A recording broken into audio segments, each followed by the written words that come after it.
आदिवासियों का हत्यारा रतन टाटा मुर्दाबाद, आदिवासियों का हत्यारा रतन टाटा मुर्दाबाद, संविधान विरोधी सरदार वल्लभ भाई पटेल मुर्दाबाद, आदिवासियों का अधिकार हत्यारा रतन टाटा मुर्दाबाद, आदिवासी विरोधी रतन टाटा मुर्दाबाद।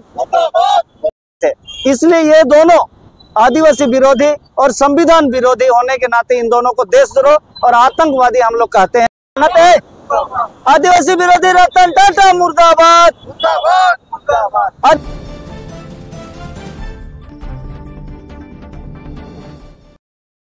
इसका पुतला दान और क्यों किया जा रहा है? देखिए, आज 31 दिसंबर 2024 अभी संध्या बेला में कल आगामी 1 जनवरी को खरसवां सरायकेला जिला में जो हाट मैदान में 1948 को आदिवासियों को जो नरसंहार हुआ था, सरदार वल्लभ भाई पटेल के आदेश पर करीब 10,000 आदिवासियों को गोलियों से मारा गया था।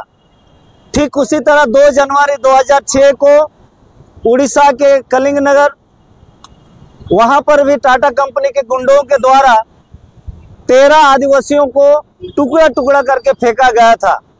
तो आज ये 1 और 2 तारीख को हम आदिवासी महासभा और भारत आदिवासी पार्टी के तत्वाधान में हर एक साल जो हम लोग 31 दिसंबर को इन दोनों को हम लोग विरोध स्वरूप पुतला जलाते हैं और काले दिवस के रूप में हम लोग इसको मनाते हैं, क्योंकि आदिवासी के साथ टाटा कंपनी भी विरोधी काम करते हैं और आपका तत्कालीन गृह मंत्री भी भारत के आदिवासियों के खिलाफ काम किया था और संविधान विरोधी भी काम किए थे।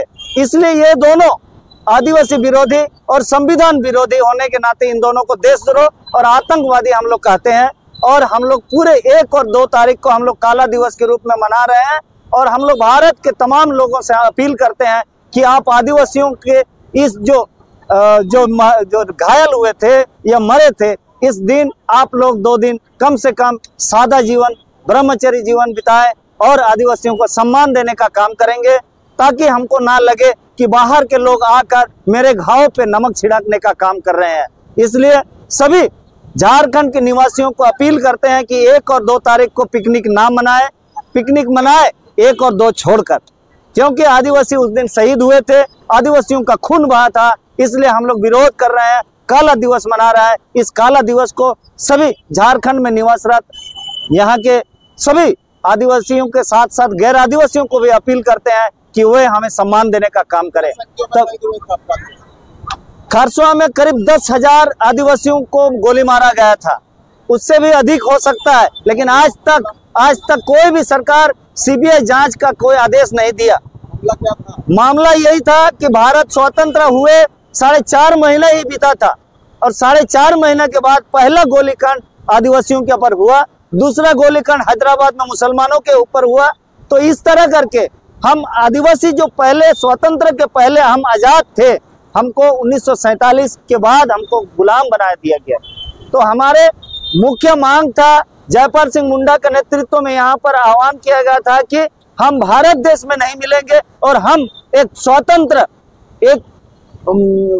मैंने क्या बोला, आजाद रूप में हमको रहना यहाँ हमको चाहते हैं और हमको यहाँ पर हमको ऐसे ही रहने दिया जाए, आजादी रहने दिया जाए।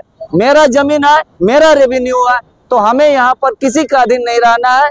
इसलिए यह मांग रखने के लिए वहाँ बैठक रखी गई थी, लेकिन तत्कालीन गृह मंत्री सरदार वल्लभ भाई के आदेश में सीधा गोली मार करके हमारे आवाज को दबा दिए गए और 5वीं अनुसूची को उस दिन के बाद से पूरी तरह से दबाने का काम हुआ है। तो आदिवासी को अपना अधिकार लेने का मौका नहीं मिलता है और हिम्मत नहीं करते हैं। इसलिए आज हम लोग पुनः उस आवाज को बुलंद करने के लिए, उनके जो शहीद हुए हैं उनको सम्मान देने के लिए यह काला दिवस हम लोग 1 और 2 तारीख को तय किए हैं। मैं कृष्णा हांसदा, भारत आदिवासी पार्टी प्रदेश महासचिव।